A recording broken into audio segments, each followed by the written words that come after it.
from talking with you last night, you were no exception. Your dad actually had to change his work schedule around to make sure you got here for every game. That's right, Shane. I grew up at Skyline High School, and we lived on a dairy farm, and my dad milked cows, of course. And I remember like 6th, 7th, and 8th grade, he would get up really, really early, milk the cows. We'd get in the old farm truck, drive to McDonald Arena, spend the whole day, and I'd fall asleep on the way back, and he went out and milked the cows again. But, really got me intrigued in basketball and seeing all the good players and the team. And just I would sit on that front row, and there'd be the bar. And I remember leaning up there, and, you'd get a hot dog and some popcorn and a soda maybe, and it was just a great time. And I just, as a kid, just absorbed it. And, one of the games I do remember was Dixon and John Brown and those guys. And they scored like 100 and some points. And I know as a kid, I looked at the scoreboard, and I'm not even sure it went over 100 or not, but I couldn't hardly believe they were scoring that many points. But the way they moved up and down the court and handled the ball and shot the ball really gave me some motivation as a player. Speaking of 100 points, you mentioned on the way over here that I think the tournament director here, Darren Taylor, had 100 points put up on him by some team that you might have been familiar with. Yeah, I think, back in the I'm not sure how many 100-point games you had against you. I think one. But, we had really good Marshall team, and Hartville had really good team. And Darren's, of course, an outstanding coach. And he had taken over the Hartville job, and he called Hartville. And they had a really those families and the tradition of those schools just playing against each other. And it was about 60-40, Marshfield winning, a little bit bigger school and stuff. And Darren says, "Hey, Coach, we're going to be dropping you." And I go, "Hey, Darren, it's such a good thing." "Well, we're going to be dropping you." I say, "Well, okay." So my pregame speech, all I did is walk in and say, Coach Taylor said they're dropping us and not playing us again. So we scored 108 points that night or something like that. He says even 100. So. Oh, even 100. Okay, I don't know. I think he quit counting after about 100. That's as far as his scorebook went. But somebody called timeout to score. Oh, okay. That might have happened. I don't know.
Minutes to an hour of that was sprint, just solely pressing.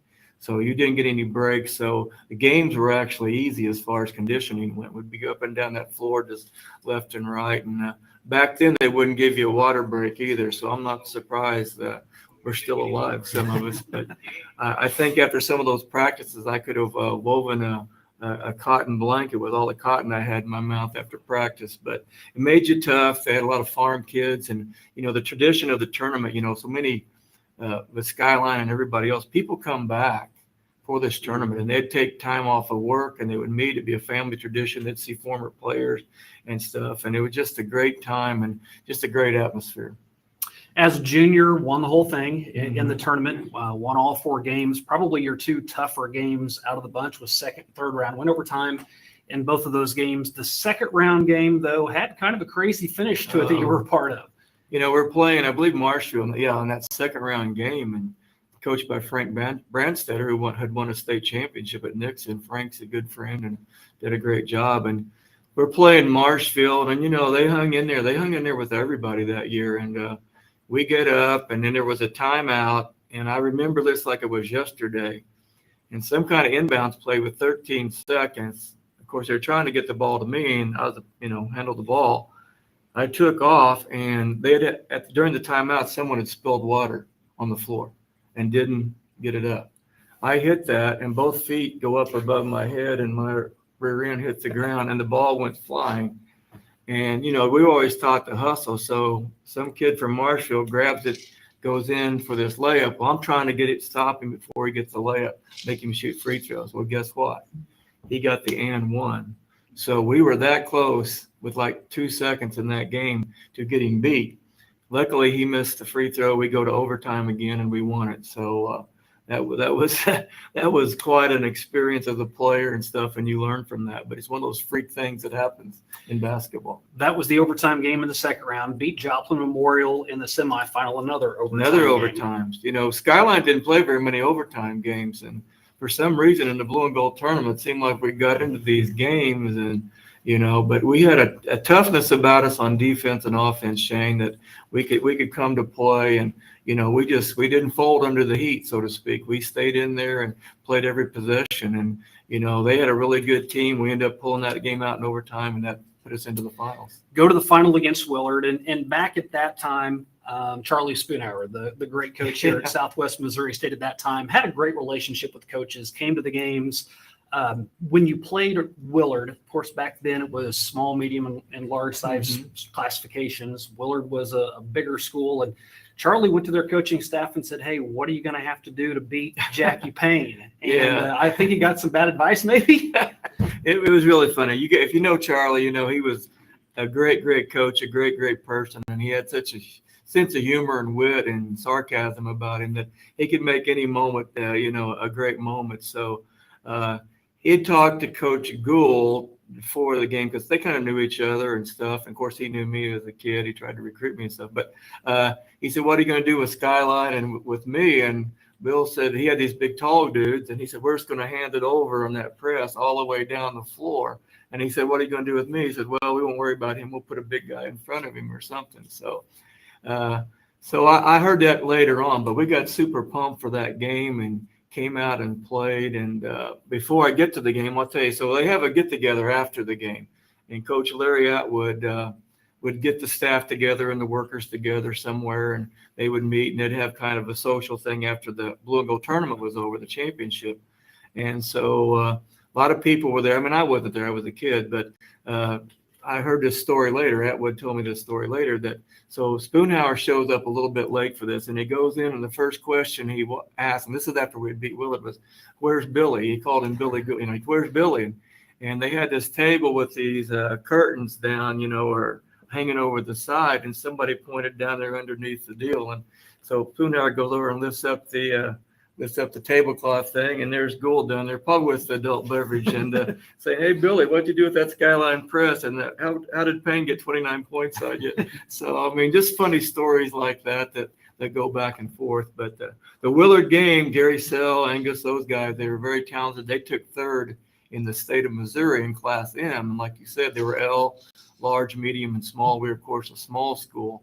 And we were 29-3 that year, and except for a couple of injuries, might have a shot of winning the whole thing. But anyway, we go play them, and I remember the first game. I remember the first quarter in that game very vividly.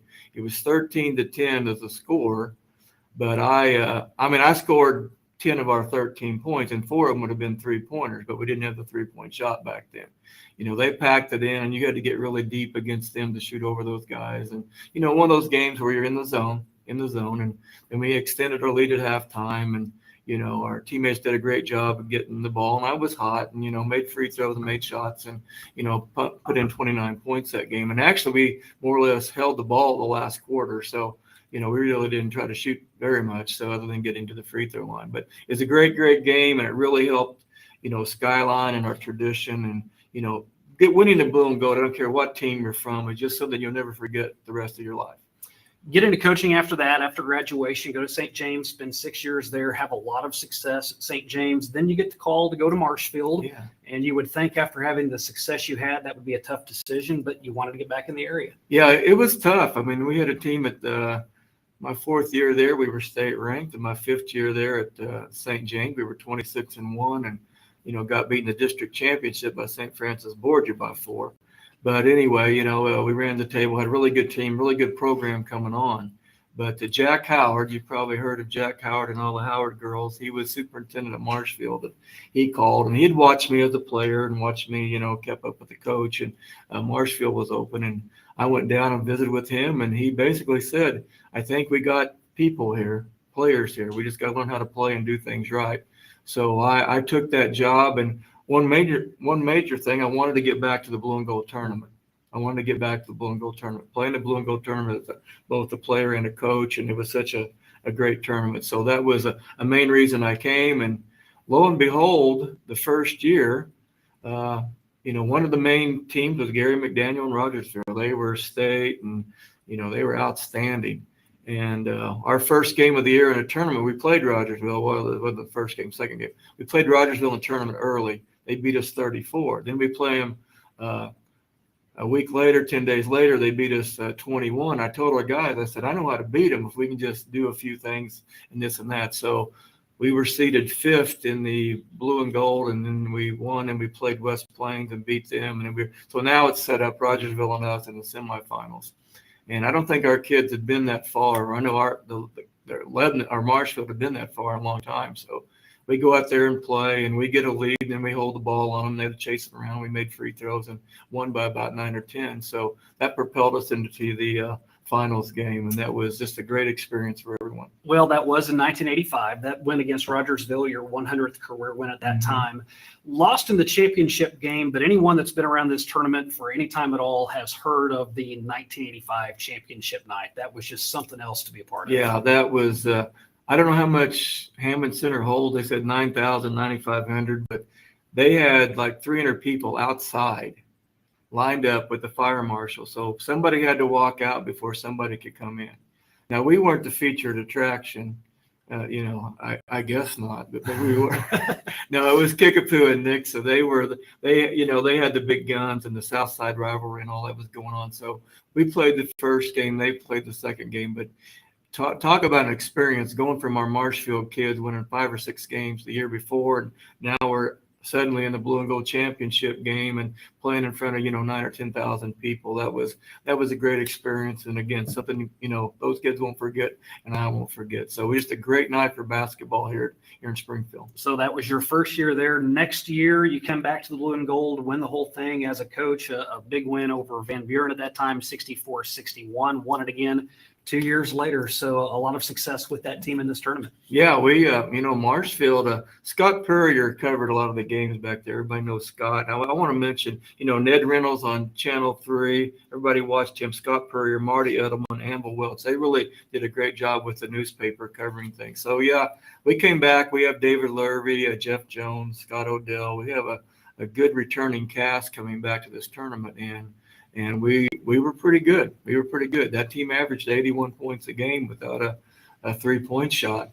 So we get into that tournament. I'm trying to think who even played the first round, but we won that, and then we go on and we get to Franklin Brownie Smith. Well, I'm trying to think, probably missed his first name, but he was a legend, and he had won like 600 games. And here I am, a young pup, my 7th year being a head coach, and my first coaching in the, our second coaching in the Blue and Gold. So we get to the finals and play, and it was like a chess match. It really was.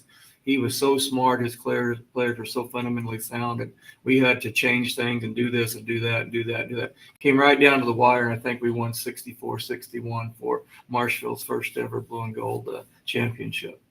And I'm not sure what it is with you in this tournament and crazy finishes, but you had mentioned a few years later you took on West Plains, Steve Hunter, the coach there at that time, who just picked up his 700th win as a coach just this last week. But that was another crazy game you had. Yeah, this was later on, like in 1993, and we're playing Steve. Of course, Steve's outstanding coach, and I play, George Wilson, Gary McDaniel, Denny Hunt, Terry Ryder. You know, I grew up in the COC playing against those guys right off the bat. I mean, you get an education early. You're either going to learn and go on, or you're going to be a real estate guy somewhere or a banker.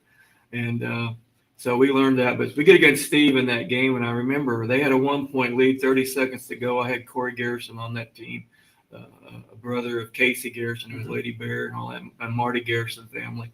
And we come down, so we're going to hold the ball. We hold it for one shot, down one. He thought he was going to shoot it, you know, in case we missed. And we go dribble in, spread out, run four corners. Garrison attacks, drops it off to this Chisholm kid. He lays it in. We go up one with like 2 seconds, 3 seconds on the clock. And Steve calls timeout. And I still remember this game also. So we get in our defensive stance, and they run kind of like Duke did with Leitner. They ran their post guy up to the free throw, up to the top of the key, and he caught it. But before he caught it, he put his arms around this kid, Letterman kid I had, and just held him. This kid couldn't go around him any way possible. And they threw it, and he just turned around and shot it, and it goes in. So as far as losses go, that's probably one of my most disappointing losses in the Blue and Gold tournament. But it was a heck of a game for the fans and two really good teams playing each other. You know, there are only 4 people I can ask this question of, and you're one of those 4. There are only 4 individuals that have won the Blue and Gold as a player and as a coach. And I asked you this last night. You didn't have the answer for me then because it was such a tough question. But just in your opinion, which is more memorable, which is more special, winning it as a player or winning it as a coach? Well, that's really a tough one. I really think it was so special being a young kid and winning the Blue and Gold as a player has stood out, because that is, you get 4 chances, you get 4 years in high school. As a coach, you got hopefully a lot of years and chances to go. So I think that being a player was more special, honestly, and being around my teammates, Jerry Bybee and all those guys, working so hard in practice that you have that kind of family thing. And then you go into coaching and you develop your other basketball family by coaching these kids. I mean, it's really special too. It's really close. I mean, really, really close. And by the way, the year that he won it as a player, he was the tournament's leading scorer that year. So congratulations. Well, thank you. Thank you. So, you know, we played to our strengths. I passed it to other people when they're open, or if they were a better shooter than I did. So I didn't get all that many assists that year, but that's kind of a joke. That's what my teammates say. He only shot it when he had it in his hand. So, but you know, that's why you do rebounding drills also.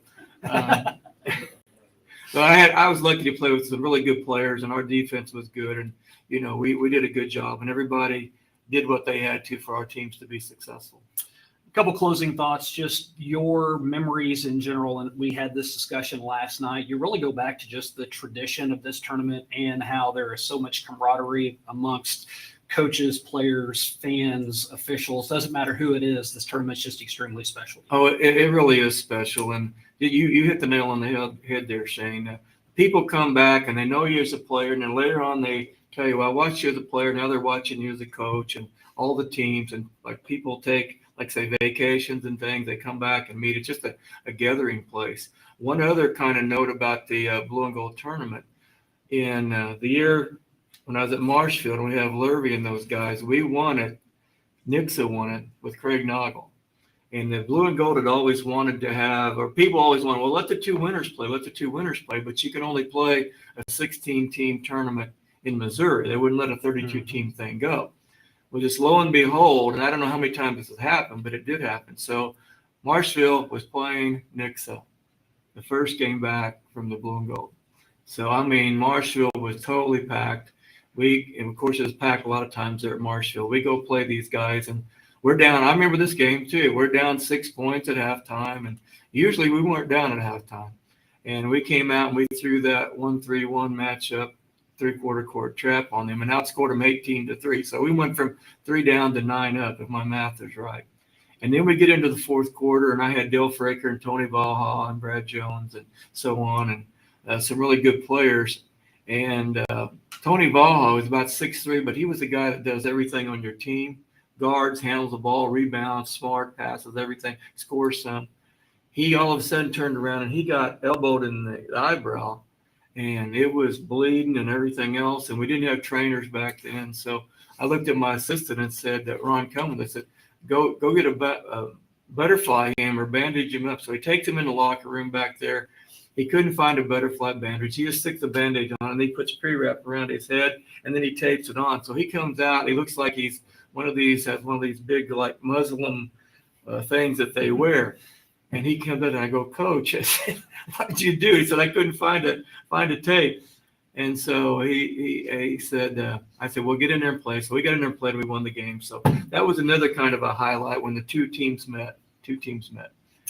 Well, Jackie, really appreciate you taking some time to come up and share your thoughts on the tournament and your rich tradition in this.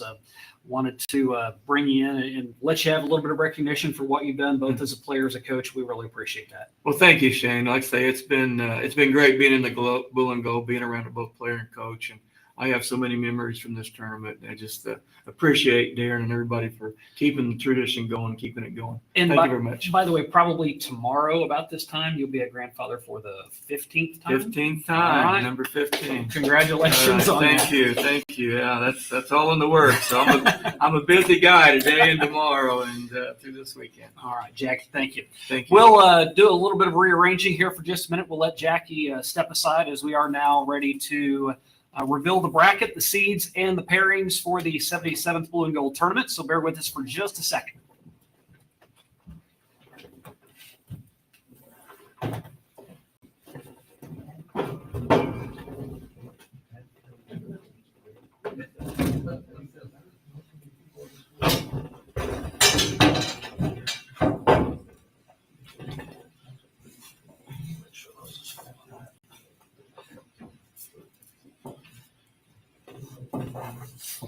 Okay, so Vanna is in place, and we are ready to flip these over as it has come time for the seeds and matchups. Earlier this morning, members of the media and other dignitaries met to seed and literally draw out of a hat the opponents for both divisions. And a reminder again, as in years past, there will be two sites for the opening round. Blue division will be played at Hammond Student Center, Gold over at Great Southern Bank Arena. And then moving forward, the consolation bracket will be at Hammond's, with the winners bracket games all being held over at the Vault. We will start with the seeded teams first. We will start with our top seeds and work our way down. Last year, after winning the Gold Division Championship, the top seed now in the Blue Division will be the Bolivar Liberators with head coach Robbie Hoy. And in a role of reversals, last year's Blue Division champions, the Nixa Eagles, will be the number one seed in the Blue Division under their first-year head coach, Brock Lansing. 2 seed in the Blue Division will go to the Republic Tigers.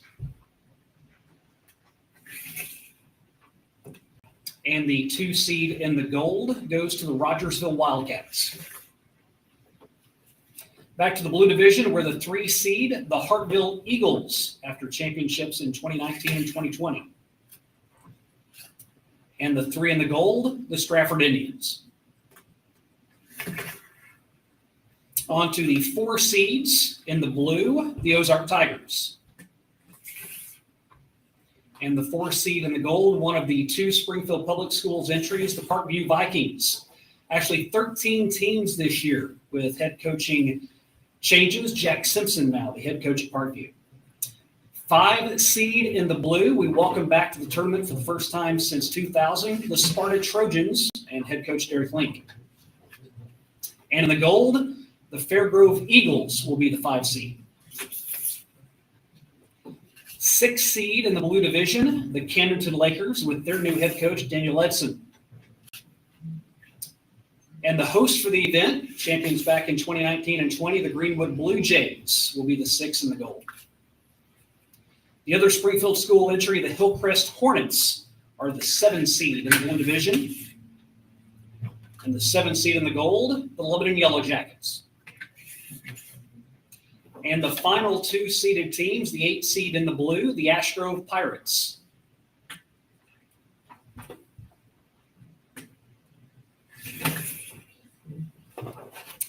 And the Marshfield Blue Jays claim the 8 seed in the Gold Division with their new head coach, John Cherney. There you have the seeded teams. Now for the matchups. Again, this was literally drawn out of a hat earlier this morning. I think that was Kent Hedgepeth's hat. So if you don't like your draw, you can blame Kent. We're going to go in reverse order with the matchups. We will start with the 9:30 a.m. games on Monday, December 26th. In the blue division, Ash Grove will play the Skyline Tigers.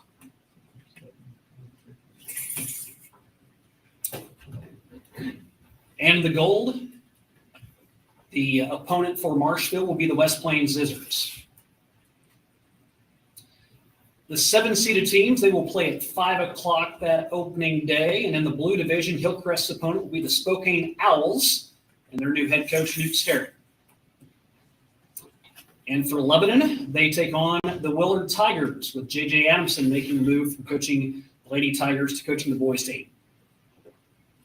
The 8 o'clock game on the first round, 6-seeded Camden will play the Mount Vernon Mountaineers in the blue division. And Greenwood takes on Willow Springs and their new head coach, Dustin Forrest. The 5 seeds will play at 12:30 for the blue division. The Trojans drew the Panthers for Mountain Grove. They also have a new first-year head coach, Nick Openshaw. And in the gold, Fair Grove will take on the Crane Pirates.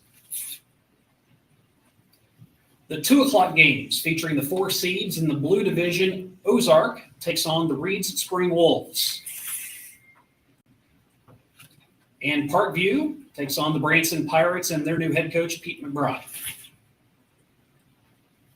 The nightcap on the first day, being played at 9:30 for the 3 seeds. For Hartville, they drew the Buffalo Bison in the blue. And for the gold, Stratford has the Hound Dogs of Aurora. Down to our final 4 pairings. The 2 seeds play their games at 6:30. At Hammonds, it's the Tigers and the Tigers, Republic and Stockton. Stockton's new head coach is Andrew Boone. Rogersville will have the Ava Bears. Ava and their new head coach, Riley Jenkins. And finally, the top seeds will hit the floor at 11 o'clock on opening day. Bolivar will square off with the Fighting Irish of Catholic. All-time winningest coach in blue and gold history, Jay Osborne, the new head coach at Catholic. And the Knicks Eagles in the gold division will play the Clever Blue Jays. While Jay's the all-time winningest coach, Blue Jays' new head coach, Zach Klein, is the tournament's all-time leading scorer with 288 points. And there you have it, the bracket for the 77th annual Greenwood Blue and Gold Tournament. Brackets are now free to be released on media outlets. Fans, single day, and tournament passes can be purchased at Great Southern Bank Arena. Once again, a special thanks to Chevy Dealers of the Ozarks, Missouri State University, Matt Jones, and the entire group here. On behalf of Greenwood Lab School, we invite everyone out for the holiday tradition, a week full of basketball, December 26th through the 29th, the Blue and Gold Tournament. We'll see you after Christmas.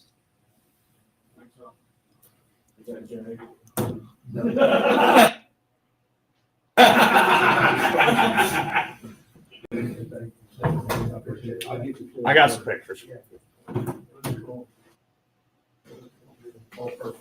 gotta do all this stuff. Go to the line. Go ahead, Jack. I didn't know what else. I'll send those